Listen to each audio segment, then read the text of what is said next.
Hello मेरे प्यारे बच्चों, welcome to gravity classes. I am Saman Zehra, your zoology ma'am.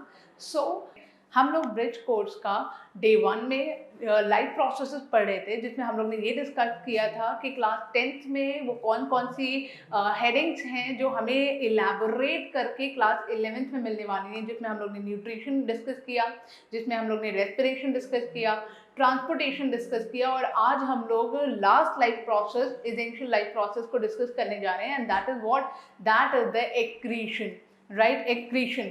तो एक्रीशन के बारे में आज हम डिस्कस करते हैं। Now the question is this कि what do you mean by excretion? आप एक्रीशन से क्या समझते हैं? What is excretion, right?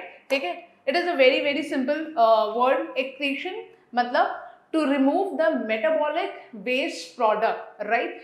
हर एनिमल कोई ना कोई मेटाबॉलिक वेस्ट प्रोडक्ट को रिमूव करता है अपनी बॉडी से।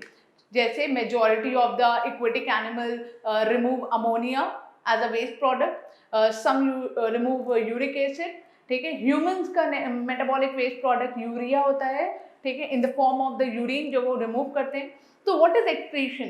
Excretion, it is a biological process, right? It is a biological process.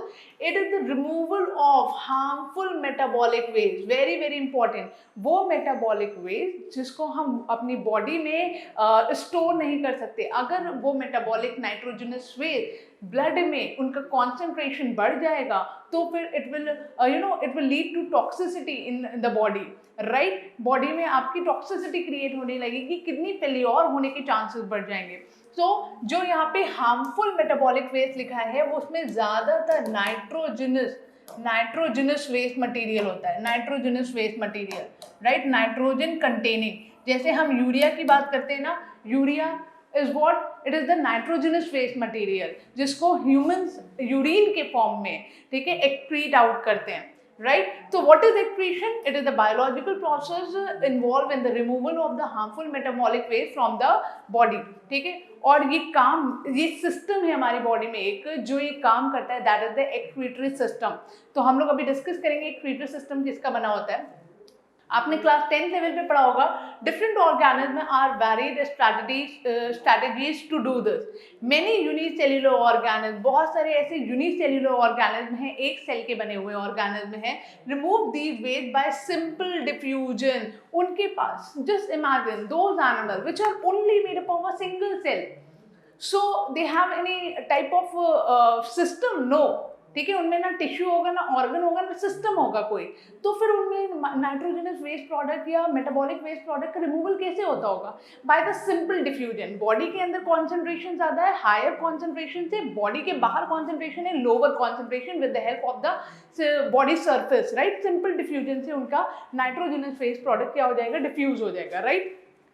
Now, if I am talking about the multicellular organism मतलब कॉम्प्लेक्स, मतलब जो बहुत सारी सेल्स के बने हुए हैं, ठीक है, उनमें स्पेशल ऑर्गन्स होते हैं। जैसे ह्यूमंस के पास मेटाबॉलिक वेस्ट प्रोडक्ट रिमूव करने के लिए किडनीज होती हैं, kidney is an excretory organ, और उससे फिर एक सिस्टम बनता है। जैसे कैसे, तो हम लोग इसको आगे डिस्कस करने वाले हैं। नेक्स्ट, यहाँ पे इस चार्ट में आपको फोकस करके दिखाया जा रहा है कि different animals having the different metabolic waste product, like if I'm talking about the bony fishes, right? If I'm talking about the aquatic animals, so they remove ammonia, वो अमोनिया निकालते हैं, वो हमारी तरह यूरिया नहीं निकालते। उनका जो नाइट्रोजनस वेस्ट प्रोडक्ट है वो अमोनिया, देखो इसमें नाइट्रोजन आ रहा है ना, इसलिए मैं कह रही हूँ नाइट्रोजनस वेस्ट प्रोडक्ट। तो जो इक्वेटिक एनिमल्स होते हैं मोस्टली, ठीक है, मोस्टली द इक्वेटिक एनिमल्स जो पानी में मिलते हैं, उनका जो नाइट्रोजनस वेस्ट प्रोडक्ट है, मेटाबॉलिक वेस्ट प्रोडक्ट है, वो क्या है? अमोनिया है, राइट?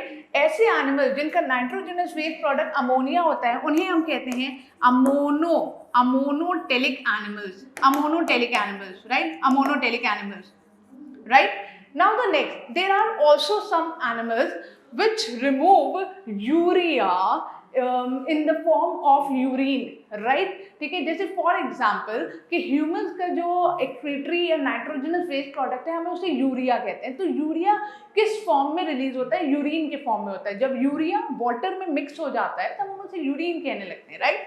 ठीक है, जैसे मैमल्स, ह्यूमंस हो गए, एम्फीबियंस हो गए, फ्रॉग हो गया, शार्क हो गई, शार्क, यहाँ पे बोनी फिश लिखा है, यहाँ पे कार्टिलेजिनस फिश है शार्क, राइट, ठीक है। एंड सम बोनी फिश, कुछ बोनी फिशेज भी आती हैं यहाँ पे। Majority of the bony fishes are ammonotelic but some bony fishes are ureotelic, right. Those animal which release urea, nitrogenous waste product जिनका यूरिया होता है उनको हम बोलते हैं यूरियोटेलिक एनिमल्स, यूरियोटेलिक एनिमल, ठीक है। And the process is called ureotelism. Now the third type of waste product, third type of nitrogenous waste product is the uric acid. Now those animal like birds, like reptiles, insect, snails, insect क्या निकालता है, insect क्या एक्रीट out करता है अपनी body से, uric acid, ठीक है। बर्ड्स क्या निकालती हैं, यूरिक एसिड। जैसे फॉर एग्जांपल आपने अगर देखा हो कभी कभी बर्ड जब एक्रीट आउट करती हैं ओपन एयर्स में तो यहाँ पे एक टूथपेस्ट टाइप का गिर जाता है, राइट। व्हाट इज दैट, वो क्या है, वो यूरिक एसिड है, राइट, ठीक है। वो बर्ड का नाइट्रोजनस वेस्ट प्रोडक्ट है, वो पेस्ट टाइप का लगता है, पिलेट के फॉर्म में होता है, ओके। तो those animal which remove uric acid is called the uricotelic animals, uricotelic animals, uricotelic animals. तो हम लोग ने क्या पढ़ा, हम लोग ने पढ़ा कि जो नाइट्रोजनस वेस्ट प्रोडक्ट होते हैं वो 3 टाइप्स के होते हैं। There are 3 types of metabolic, 3 types of nitrogenous waste material. There are 3 types of nitrogenous waste material. There are 3 types, right? Number 1 is ammonia. The animal which excrete out ammonia is called the ammonotelic animal and the process is called ammonotelism. Number 2, the animals which excrete out urea, then those animals are called uriotelic animals and the process is called uriotelism. The animals which excrete out uric acid, ठीक है, are called uricoteलिc animals and the process called uricotelism, right? So यहाँ पे हम लोग ने ये discuss किया कि अलग अलग एनिमल्स में अलग अलग नाइट्रोजनस वेस्ट प्रोडक्ट का एक्सक्रीशन होता है। ना मूविंग फॉरवर्ड, ये आपने 10th के लेवल पे पढ़ा होगा, राइट, ठीक है। इसमें कुछ एग्जाम्पल्स 11th में और एड ऑन हो जाते हैं जिसके ऊपर क्वेश्चंस आते हैं। नाउ द नेक्स्ट, यहाँ पे ये एक चार्ट है जो कि नीट लेवल के लिए इंपॉर्टेंट है। क्लास 11th में आप पढ़ोगे इसे, थोड़ा क्वेश्चन यहाँ से आ जाते हैं। जैसे पूछा जाता है कि आपने 3 नाइट्रोजनस वेस्ट प्रोडक्ट पढ़े, ammonia, urea and uric acid, सबसे हाईली पॉइजनस, हाईली टॉक्सिक कौन सा है, मतलब जो बॉडी के अंदर रख ही नहीं सकते, अदरवाइज ठीक है बॉडी में क्या हो जाएगा, टॉक्सिसिटी बढ़ जाएगी, it will lead to the death of that animal, right. तो हाईली टॉक्सिक कौन सा नाइट्रोजनस वेस्ट प्रोडक्ट होता है, क्वेश्चन पूछा जाता है, दैट इज अमोनिया। सबसे ज्यादा जो टॉक्सिक है दैट इज अमोनिया, उसके बाद कौन सा है, दैट इज यूरिया, और सबसे कम, ठीक है, कौन सा है, यूरिक एसिड। सबसे ज़्यादा खतरनाक वेस्ट प्रोडक्ट कौन है, अमोनिया, फिर उसके बाद यूरिया और फिर उसके बाद यूरिक एसिड, राइट। अब ammonia is highly soluble, highly soluble का मतलब क्या है, डिसॉल्व हो जाता है, राइट, वाटर में। मॉडरेटली सॉल्युबल और इट इज इनसॉल्युबल, ये डिसॉल्व नहीं हो पाता, इसीलिए वो पेस्ट पूरा का पूरा दिखता है, नहीं तो वाटर में डिसॉल्व नहीं हो पाता, ठीक है। एनिमल को हम बोलेंगे अमोनोटेलिक, एनिमल्स जो यूरिया निकालते हैं यूरियोटेलिक, और जो एनिमल्स यूरिक एसिड निकालते हैं यूरिकोटेलिक, राइट। कौन कौन से हैं वो हम लोग ने ऑलरेडी डिस्कस कर लिए हैं। अब यहाँ पे एक लास्ट लाइन बहुत इंपॉर्टेंट है जिसके ऊपर क्वेश्चन पूछे जाते हैं, राइट। कॉम्पिटिटिव लेवल में भी इसके क्वेश्चन आ जाते हैं। जैसे अमोनिया में लिखा है maximum water, what is the meaning of this, ammonia निकालने के लिए, अमोनिया वेस्ट प्रोडक्ट निकालने के लिए, एक्सक्रीट आउट करने के लिए बहुत ज़्यादा अमाउंट ऑफ वाटर की ज़रूरत होती है, राइट। तो इसीलिए ज़्यादा अमाउंट ऑफ वाटर की ज़रूरत होती है, इसीलिए जो एनिमल्स इक्वेटिक होते हैं, जो पानी में रह रहे होते हैं, उनके अंदर तो पानी ऑलमोस्ट जा रहा है ना, ठीक है, हाई कॉन्सेंट्रेशन में है, तो इसीलिए वो आसानी से अमोनिया एक्सक्रीट आउट कर पाते हैं। तो अमोनिया निकालने के लिए वाटर रिक्वायरमेंट बॉडी को बहुत ज़्यादा होती है, राइट। लेकिन यूरिया की बात करें तो यूरिया निकालने के लिए वाटर रिक्वायरमेंट मॉडरेट होती है, not very high and not very low, okay. But अगर यूरिक एसिड की बात करें तो उसको वाटर की रिक्वायरमेंट बहुत कम होती है। यूरिक एसिड जो कि वाटर में सॉल्युबल नहीं होता, इसीलिए वाटर की रिक्वायरमेंट बहुत कम है। अमोनिया क्योंकि हाईली डिजोल्व होता है, हाईली सॉल्युबल होता है वाटर की में डिजोल्व फॉर्म में निकलता है, इसीलिए वाटर की रिक्वायरमेंट यहाँ बहुत ज़्यादा है और यहाँ पे मॉडरेट है। आई होप आप लोग को ये तीन चीज़ें बहुत अच्छे से क्लियर हो गई होंगी, राइट। ठीक है, इसके अलावा डेप्थ हम लोग जाएंगे क्लास 11th में और अच्छे से पढ़ेंगे। नाउ मूविंग फॉरवर्ड, आपकी 10th क्लास में आप लोग ने एक्सक्रीटरी सिस्टम इन ह्यूमन पढ़ा होगा बहुत ब्रीफ लेवल पे, राइट। 11th में ये डेप्थ लेवल पे आ जाएगा। हम लोग को सिर्फ एक जनरल आइडिया लेना है डिफरेंस के 10th और 11th में क्या सिलेबस का डिफरेंस होगा, कौन से टॉपिक ऐड ऑन हुए हैं। आपने 10th लेवल पे जो एक्सक्रीशन इन ह्यूमन बीइंग पढ़ा है, एक्सक्रीटरी सिस्टम पढ़ा है, राइट। आपको पता है कि जो एक्सक्रीटरी सिस्टम है इंसान का, ह्यूमन का जो एक्सक्रीटरी सिस्टम है, एक्सक्रीटरी सिस्टम, ठीक है, that is consist of what, वो किसका बना हुआ है। Excretory system is consist of what, yes, the number one सबसे important, what is the excretory organ in human का एक्सक्रीटरी ऑर्गन क्या होता है, kidney, right. How many kidneys we have, just look at this diagram, how many kidneys we have, 2, right. ठीक है, तो number one, the excretory system consist of a pair of kidney, right, 2 kidney हो गई, right. Second क्या होता है, kidney के बाद जो आप नीचे की तरफ, I am going to highlight this, please focus here, ये जो नीचे की तरफ, ठीक है, डिसेंड कर रहा है, right, that is what, ureter, not urethra, ureter, right. तो व्हाट इज दिस, यूरेटर। तो सेकंड हो गया यूरेटर, कितने हैं, 2, तो अ पेयर ऑफ यूरेटर, राइट, कितने हैं, 2। और इसके अलावा दीज यूरेटर क्या करेंगे, यूरिन लेके आएंगे, और वो यूरिन किस में स्टोर होगा, urinary bladder, right. How many urinary bladder, 1, ठीक है, अ सिंगल यूरिनरी ब्लैडर। बेटा इट इज इंपॉर्टेंट कि आपको पता होना चाहिए कितना सब कुछ क्या है, ये आप अपने बारे में पढ़े हो, आपको अपनी बॉडी के बारे में फुल नॉलेज होनी चाहिए, राइट। ठीक है, अगर आपने 10th में अच्छे से नहीं पढ़ा तो अभी भी टाइम है, थोड़ा बहुत अपना बेसिक फंडामेंटल क्लियर करो और 11th में कोई भी प्रॉब्लम ना हो। इसीलिए ब्रिज कोर्स आपको थोड़ा क्लैरिटी दे रहा है कि अगर आपके फंडामेंटल्स क्लियर नहीं है तो थोड़े बहुत फंडामेंटल्स क्लियर हो जाएंगे आपके, और 11th में आपको कोई प्रॉब्लम नहीं होगी। हालांकि 11th में हम लोग फंडामेंटल्स ऑल क्लियर करते हैं और फिर उसके बाद डेप्थ में जाते हैं। Okay, now the fourth one, urinary bladder के नीचे this one, look at here, what is this, ये क्या है, this one, a single, this is urethra, right, it is called urethra. कितने हैं, एक है।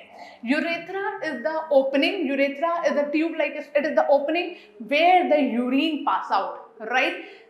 ह्यूमन बॉडी में यूरिन जहां से एक्सक्रीट आउट होता है, that opening is called urethra.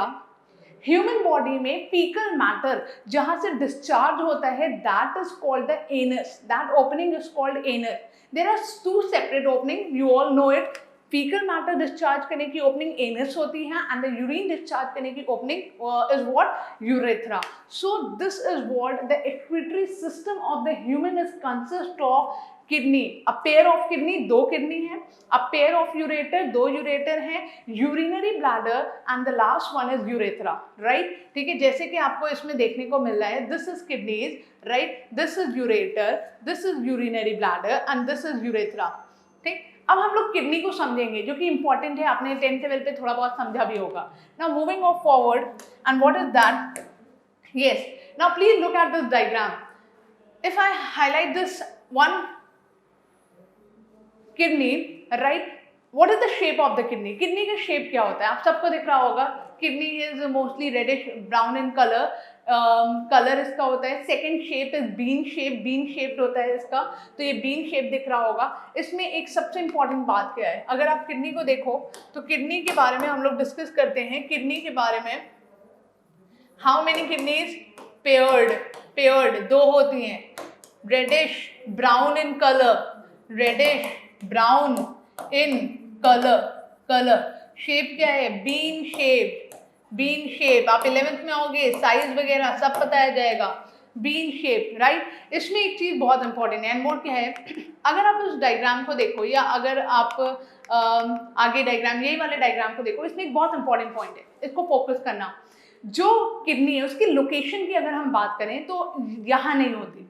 Kidney are present, right, kidneys are present at the loins region, इस जगह पे होती है, राइट, पीछे की तरफ, ठीक। तो इस जगह पे किडनीज प्रेजेंट होती हैं हमारे, kidneys on either side of the urinary bladder, इधर तो पीछे की साइड इस जगह पे किडनीज प्रेजेंट होती हैं।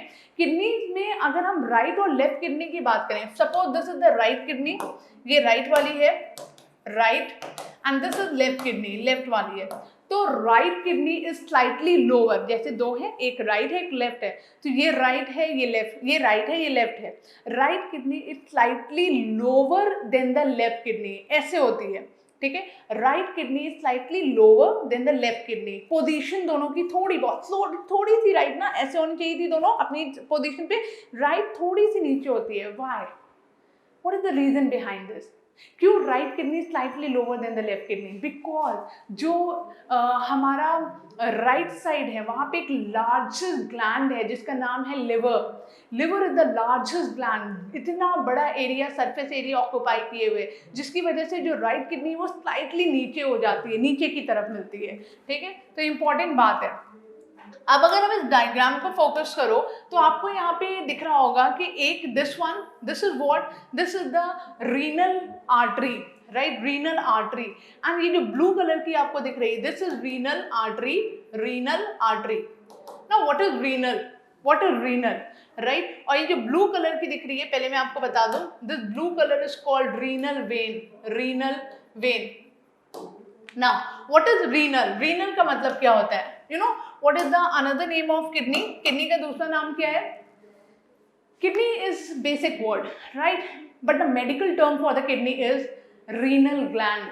Kidney is called the renal gland, very important, right? Kidney is called the renal gland, renal gland. The another medical word for the kidney is renal gland.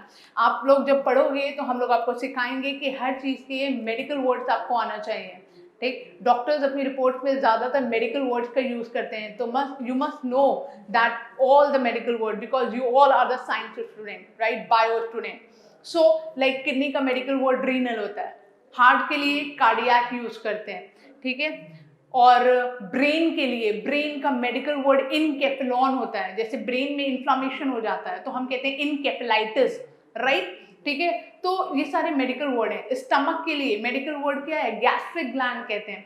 Liver के लिए क्या है? Liver को हम hepatic gland कहते हैं। तो ये सारे मेडिकल वर्ड्स हैं, राइट। वैसे ही किडनी के लिए जो मेडिकल वर्ड है वो क्या है? Renal gland. तो अब किडनी की आर्टरी को मैं रीनल आर्टरी और किडनी की वेन को रीनल वेन नहीं कह सकती? बिल्कुल कह सकती हूँ, राइट, ठीक है। तो इसीलिए यहाँ पे लिखा हुआ है रीनल, रीनल आर्टरी और रीनल वेन, ये हम लोगों ने डिस्कस की। अब आप सबको पता है कि रीनल आर्टरी का काम क्या होगा? ये ऑक्सीजनेटेड ब्लड लेके आती होगी, ठीक है, हार्ट से ऑक्सीजनेटेड ब्लड पंप होता है ना, तो कहाँ आता होगा? रीनल आर्टरी, किडनी के पास आता होगा।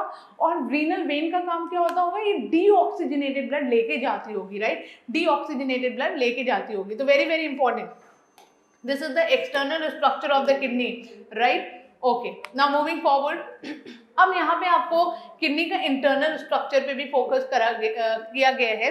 किडनी के इंटरनल स्ट्रक्चर की बात करें, internal structure of the kidney, what is that? Kidney के इंटरनल स्ट्रक्चर में एक तरफ से आपको दिखाया जा रहा है रीनल आर्टरी और दूसरी तरफ से आपको दिखाया जा रहा है, ठीक है, this one is what? Renal vein, renal vein, ठीक। अब इसमें देखो, अगर हम किडनी का एक सेक्शन काटें, राइट, तो उसके अंदर क्या देखने को मिलता है? उसके अंदर क्या देखने को मिलता है?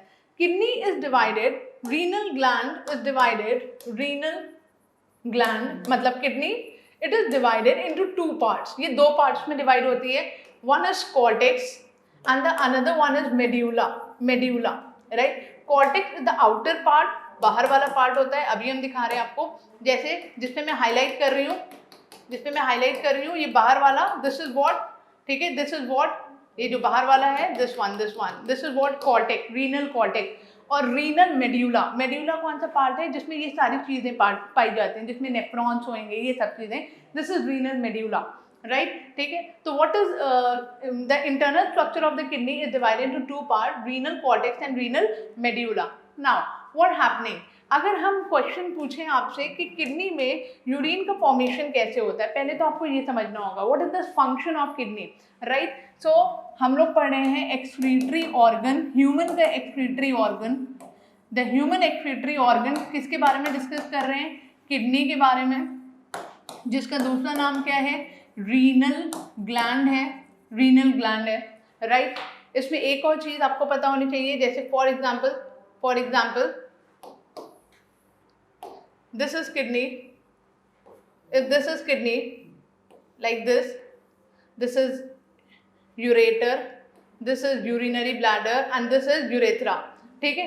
किडनी के ऊपर की तरफ, वेरी इंपॉर्टेंट, ये क्वेश्चन पूछ लेते हैं, किडनी के ऊपर की तरफ एक ग्लैंड पाई जाती है, एंडोक्रीन ग्लैंड पाई जाती है। On the surface of the kidney, endocrine gland is present, and this endocrine gland is called adrenal gland, right? 11th में आपको बताऊंगी कि adrenal gland का एक और नाम है, renal के ऊपर suprarenal gland, right? ठीक, तो adrenal gland is then endocrine gland. It is not the part of the excretory system. It is the part of the endocrine system, right? Adrenal gland is the suprarenal gland which is present on the surface of the above the kidney, right? On the surface of the kidney. Now, kidney की अगर हम excretory organ की बात करें तो अगर हम इसमें पूछें कि किडनी का मेन फंक्शन क्या है, what is the main function, function of kidney, function of kidney, important बात है। किडनी के फंक्शन की बात करें तो किडनी का फंक्शन होता है फिल्ट्रेशन ऑफ ब्लड को फिल्टर आउट करना, या हम इसको ऐसे कहते हैं फॉर्मेशन ऑफ यूरिन का फॉर्मेशन करना, फॉर्मेशन ऑफ यूरिन। ह्यूमन जो एक्सक्रीट आउट करता है यूरेथ्रा से, वो क्या है, यूरिन है, राइट। लेकिन यूरिन बनाता कौन है, हमें तो यूरिया निकालना था ना, लेकिन जो निकलता है वाटर के फॉर्म में वो यूरिन होता है। तो यूरिन का फॉर्मेशन कहाँ होता है, किडनी में कैसे होता है वो पढ़ना है। तो किडनी के दो इंपॉर्टेंट फंक्शन है, एक तो ब्लड को फिल्टर करना, क्योंकि अगर ब्लड फिल्टर नहीं होगा तो ब्लड से नाइट्रोजनस वेस्ट प्रोडक्ट कैसे बाहर आएंगे बॉडी के, तो पहले तो ब्लड को साफ करना है, फिल्टर करना है, कैसे होगा हम लोग देखेंगे। और दूसरा क्या है, यूरिन का फॉर्मेशन करना, ठीक है। और यूरिन फॉर्मेशन कैसे होता है वो भी अभी हम लोग डिस्कस करेंगे, राइट। लेकिन इसमें एक सबसे इंपॉर्टेंट चीज क्या है वो आपको पता होनी चाहिए, क्या ये काम किडनी करती है, नहीं, तो फिर हमने क्यों कहा it is the function of the kidney. आप लोग को सबको पता है कि हमारी बॉडी का हर काम सेल करती है, हम लोग हमेशा से पढ़ते आ रहे हैं बायो में, cell is the structural and the functional unit of life, right. हमारी बॉडी में कोई भी स्ट्रक्चर बन रहा है, जैसे किडनी का अगर स्ट्रक्चर बन रहा है तो वो सेल की वजह से बन रहा है, सेल में बहुत सारी सेल होंगी, टिश्यू बना होगा, फिर उससे एक ऑर्गन बना होगा, राइट। और अगर किडनी का कोई काम है जैसे दिस वन, तो ये भी कौन कर रही है, सेल कर रही है। इसका मतलब किडनी एक ऑर्गन का नाम है, but the function of kidney is performed by the cells of the kidney. Now what is the cells of the kidney, very important, what is the cells of the kidney, I hope you all know this. What is the structural and the functional unit of kidney, that is nephron. Yeah, structural and functional structural and functional unit of kidney is what is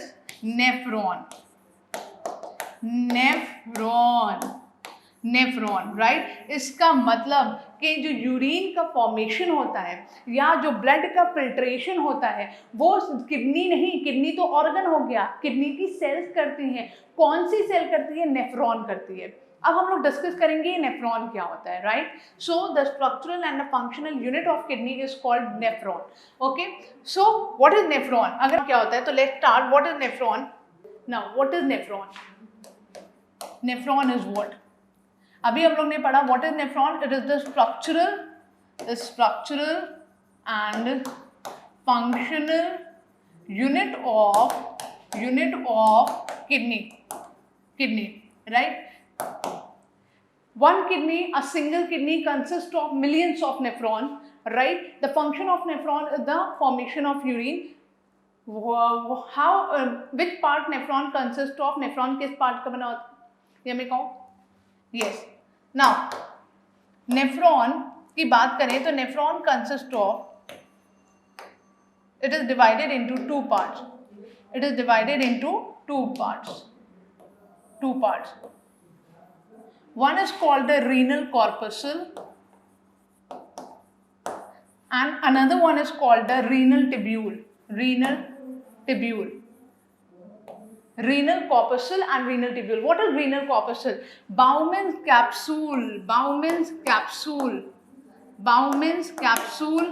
plus, ठीक है, और along with glomerulus. हम लोग देखेंगे what is this. Bowman's capsule along with glomerulus is called what? Renal corpuscle, right? Yeah. Next is renal tubule. How many tubule? Tubule मतलब tube like a structure, pipe like a structure. Tubule. Number one is PCT, proximal convoluted tubule. Number two is Henle loop या loop of Henle. Henle loop भी बोल सकते हैं या loop of Henle, right? And number three is your DCT, distal convoluted tubule. Right अब इसका diagram अगर देखें तो हम लोग को समझ में आएगा कि नेफ्रॉन कैसा दिखता है, नेफ्रॉन कैसा बना हुआ है. Nephron consist of like this is Bowman's capsule. Please focus here. This is Bowman's capsule. This one is PCT. This is PCT जिसमें बहुत ज्यादा कन्वर्जेंस होते हैं, right? This is loop of Henle. This is loop of Henle. Henle loop, hairpin like a structure, right? And this is DCT. And DCT opens किस में होता है? Collecting duct. This is what? Collecting duct, right? So let me label all the parts of the nephron. This is Bowman's capsule, cup shaped structure. Bowman's capsule, right? This is what? This is PCT, proximal convoluted tubule. What is this? This is loop of Henle या Henle loop. And this is what? DCT. And this is what? Collecting duct. Collecting duct is not the part of the nephron. Nephron is consist of what? Renal corpuscle, Bowman's capsule and glomerulus जो अभी मैं दिखाऊंगी. PCT, Henle loop, DCT. Collecting duct is not the part of the nephron, right? ठीक है, keep it in your mind. It is not the part of the nephron. Okay. Now, what is glomerulus? Glomerulus क्या होता है? अगर हम glomerulus की बात करें, तो glomerulus is what? It is the rich blood capillary, bunch of blood capillary like this, right? ठीक, यहाँ से blood आ रहा है, यहाँ से blood जा रहा है. Very very important. ठीक है, यहाँ से blood आ रहा है किडनी में और यहाँ से जा रहा है. जो लेके आता है उसका जो ब्लड लेके आता है, वेरी इंपॉर्टेंट, जो ब्लड लेके आता है, राइट, उसका वाइडर ल्यूमेन होता है. ये पूछा जाता है क्वेश्चन. जो ब्लड लेके आता है उसका ल्यूमेन वाइडर होता है. ब्लड लेके कौन आता है? Artery, right? आर्टरी का जो ल्यूमेन है वो वाइडर है. ब्लड लेके कौन जाता है? Renal vein. तो रीनल वेन का जो ल्यूमेन है वो नैरो है. ब्लड आ ज्यादा रहा है और जा कम रहा है, राइट? सुनिएगा, this is what? Renal vein. This is what? Renal vein. Renal vein का जो ल्यूमेन है, मतलब पाइप का जो ब्रॉडनेस है, राइट, ल्यूमेन है, वो क्या है? नैरो है. जबकि ठीक है, आर्टरी का कैसा है? वाइडर है. ल्यूमेन इज वाइडर, चौड़ा है. तो ब्लड आ ज्यादा रहा है, जा कम रहा है. This is the rich blood supply. ये एक ब्लड कैपिलरी का गुच्छा है जिसे हम ग्लोमेरुलस कहते हैं, right? It is called what? इसको हम कहते हैं ग्लोमेरुलस. और ग्लोमेरुलस और Bowman capsule both together is called, इन दोनों को मिला के हम क्या बोलते हैं? Renal corpuscle. ये आप लोग क्लास 11th में डेप्थ में पढ़ोगे. क्लास 10 के लेवल पे इतना तो आपको पढ़ाया जा चुका है, ठीक है? 10th लेवल पे आपको इतना तो आना ही चाहिए था क्योंकि आपकी CBSE की बुक में दिया हुआ है, ठीक? तो what is this? This is the diagram of the nephron. Nephron consist of renal corpuscle and the tubule. What tubule? That is renal tubule. PCT, Henle loop and DCT, right? ठीक है. Now what happening? Nephron में urine का formation कैसे होता है? अगर हम इसकी बात करें तो सबसे इंपॉर्टेंट बात कि यूरिन का फॉर्मेशन के 3 स्टेप्स होते हैं. यूरिन फॉर्मेशन के 3 स्टेप्स होते हैं, right? Yes. Now the question is how the formation of urine occur in the nephron. Nephron में यूरिन का फॉर्मेशन कैसे होता है, मतलब मैं मैकेनिज्म ऑफ यूरिन फॉर्मेशन की बात करूं तो देखते हैं हम लोग mechanism of urine formation, urine formation, right. Now how this happen, it take place, yes, now how the urine formation occurs in the nephron। Nephron में यूरिन का फॉर्मेशन कैसे होता है, सिर्फ 3 स्टेप हैं जिसमें हम मैकेनिज्म ऑफ यूरिन फॉर्मेशन समझते हैं। Number 1 is ultra filtration, number 2 is selective reabsorption and number 3 is tubular secretion, right. So number 1 is the first step is ultra filtration, ultra filtration, right, ultra filtration। second step is selective reabsorption, selective reabsorption, reabsorption। third one is tubular secretion, tubular secretion। ये आप लोग ने class 10th में बहुत अच्छे से brief level पे पढ़ा है, right. What is ultra filtration, what is ultra filtration, urine का फॉर्मेशन कैसे होता है, जो भी ब्लड आ रहा है रीनल आर्टरी से वो यहाँ पे इस जगह पे ब्लड कैपिलरीज में आ रहा है, ब्लड कैपिलरी से जो भी चीज़ें हायर कॉन्सेंट्रेशन में वो डिफ्यूज हो जाएंगी किधर, वो डिफ्यूज हो जाएंगी किधर, लोअर कॉन्सेंट्रेशन की तरफ, और ऐसी चीज़ें फिल्टर होती हैं बाउमेल कैप्सूल के अंदर, राइट। यहाँ पे जो मिलेगा उसे हम क्या कहेंगे, फिल्ट्रेट, राइट। तो व्हाट हैपनिंग, ब्लड आ ज़्यादा रहा है, जा कम रहा है, तो एक फिल्टर, एक प्रेशर क्रिएट हो रहा है, इस जगह पे एक प्रेशर जनरेट हो रहा है, और प्रेशर से चीज़ें हायर से लोअर कॉन्सेंट्रेशन की तरफ मूव ऑन करे जा रही है। This is called the ultra filtration. हम लोग यहाँ पे ग्लोमेरुलर फिल्ट्रेशन रेट की बात करते हैं, वो हम लोग क्लास 11th में डेप्थ में डिस्कस करेंगे, राइट। ये आप लोग ने क्लास 10th में बेसिक लेवल पढ़ा होगा। फिर चीज़ें पीसीटी में आती हैं, पीसीटी में मैक्सिमम वाटर का एब्जॉर्प्शन होता है, मैक्सिमम अमाउंट ऑफ वाटर पानी में रीएब्सॉर्ब्ड हो जाता है, ठीक है। फिर उसके बाद लूप ऑफ हेनले में आता है, लूप ऑफ हेनले में कॉन्सेंट्रेटेड यूरिन का कॉन्सेंट्रेशन देखा जाता है, यूरिया वगैरह का। फिर डीसीटी में फिल्ट्रेट आता है, ठीक है। तो इस तरीके से फाइनली जो एक नाइट्रोजनस वेस्ट प्रोडक्ट है जिसको एक्सक्रीट आउट होना है, ओके।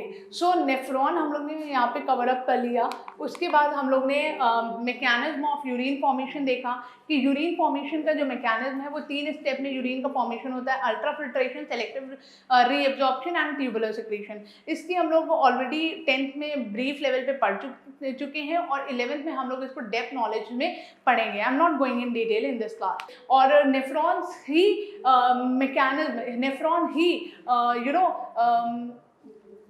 नेफ्रॉन्स ही क्या करते हैं, फॉर्मेशन ऑफ यूरिन करते हैं। 3 स्टेप में यूरिन का फॉर्मेशन होता है, हम लोग ने इसके बारे में डिस्कस किया था, that is ultra filtration, selective reabsorption and tubular secretion, right, ठीक है। तो दिस इज व्हाट। इसके अलावा क्लास 11th में जो आपकी चीज़ एड ऑन होंगी उसमें आप लोग एक्सक्रीशन में पढ़ोगे डिसऑर्डर्स के बारे में, ग्लाइकोसूरिया, कीटोयूरिया, डायलिसिस, ये सारी चीज़ों के बारे में आप लोग पढ़ोगे। आर्टिफिशियल किडनी डिटेल में पढ़ोगे, 10th में बहुत ब्रीफ में पढ़ी थी आपने, राइट। और रेगुलेशन ऑफ एक्सक्रीशन सिस्टम का जो एक्सक्रीशन का जो रेगुलेशन है वो किसके कंट्रोल में है, ये आप लोग भी 11th में डेप्थ में पढ़ोगे, राइट। तो this is all about your what, life processes. तो लाइफ प्रोसेसेस हम लोग ने एक चैप्टर स्टार्ट किया था जिसमें हम लोग ने 4 एसेंशियल लाइफ प्रोसेसेस देखी, that is very very important for the maintenance of the life. 1 is nutrition, 2nd is respiration, 3rd is transportation and 4th is excretion, right. जिसमें हम लोग ने ये देखा कि न्यूट्रिशन में क्लास 10th लेवल में हम लोग ने जो पढ़ा है वो बहुत ब्रीफ लेवल पे है। अब 11th में हम लोग को और डेप्थ में जाना होगा। There is a good news for you all, and what is that, जो एनएमसी ने क्लास 11th में नीट, जो बच्चे नीट कॉम्पिटिटिव लेवल की प्रिपरेशन कर रहे हैं, उसमें एनएमसी के जो नया सिलेबस आया है, जो न्यू सिलेबस है, उसमें आपका ह्यूमन फिजियोलॉजी का first chapter digestive system, right, वो हट गया है, स्किप हो गया, डिलीट हो गया, ठीक। अब नहीं पढ़ना तो कितना अच्छी बात है, एक चैप्टर तो भी तुम्हारा चला गया, नहीं पढ़ना उसे, राइट। लेकिन उससे थोड़े बहुत टर्म्स हमें आने चाहिए, तो आप वो क्लास 10th में क्लियर अप करके आ रहे हो। जो जो चीज़ें, जो जो एंजाइम बीच बीच में आपको बिल्कुल पता होनी चाहिए, वो हम लोग अपनी क्लासेस में आपको डिक्टेट कर देंगे, राइट, ठीक है।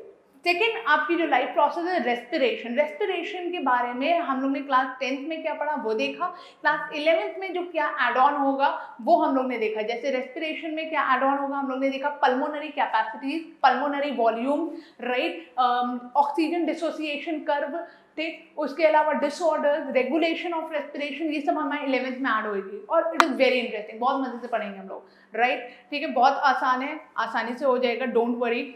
फिर हम लोग ने ट्रांसपोर्टेशन देखा। ट्रांसपोर्टेशन में आपकी कार्डियक साइकिल ऐड ऑन हुई है, कार्डियक साइकिल है, ईईजी है, डिसऑर्डर्स हैं, ठीक, और रेगुलेशन है कार्डियक एक्टिविटी का। फिर एक्सक्रीशन देखा। एक्सक्रीशन में थोड़ी बहुत आप लोग ने देखी। अब यहाँ पे कुछ चीज़ें ऐड होंगी 11th में, जैसे काउंटर करेंट मैकेनिज्म है, राइट, जैसे आपका काउंटर करेंट मैकेनिज्म हो गया, जैसे आपके कुछ डिसऑर्डर्स हो गए, जैसे आपका रेगुलेशन हो गया।